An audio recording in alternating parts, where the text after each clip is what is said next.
Aparat Polresta Denpasar meringkut komplotan penipuan kartu kredit dengan modus menaikkan limit nasabah. Sampai saat ini jumlah korban telah mencapai 4 orang dengan kerugian puluhan juta rupiah.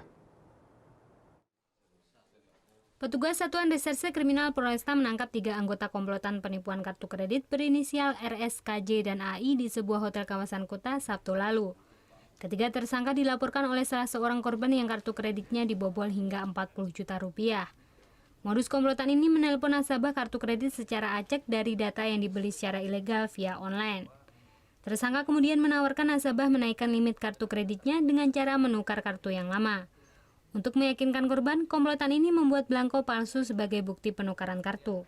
Setelah mendapat kartu kredit korbannya, komplotan ini membagi tugas untuk membeli sejumlah barang seperti emas batangan dan telepon genggam. Sindikat ini, tiga-tiganya ini. Ada petugas bank, ada yang mencairkan juga dari dana itu. Dari 3 tersangka ini ada korban-korban lagi, ini masih kita kembangkan. Ada 3 korban yang kartu kreditnya sudah disita. Komplotan ini berasal dari luar Bali dan mengaku baru beraksi dalam sebulan terakhir. Pelaku sudah berhasil menipu 4 nasabah bank pengguna kartu kredit. 40 juta, 37 sama 2 juta 700. Pakai beli apa aja? Emas sama handphone.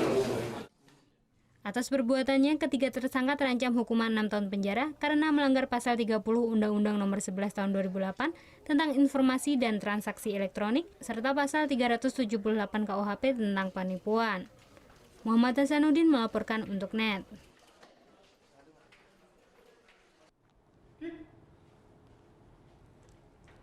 Thank you.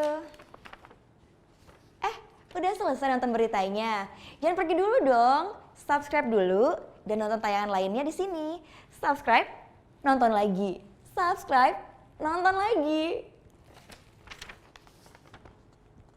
Kak.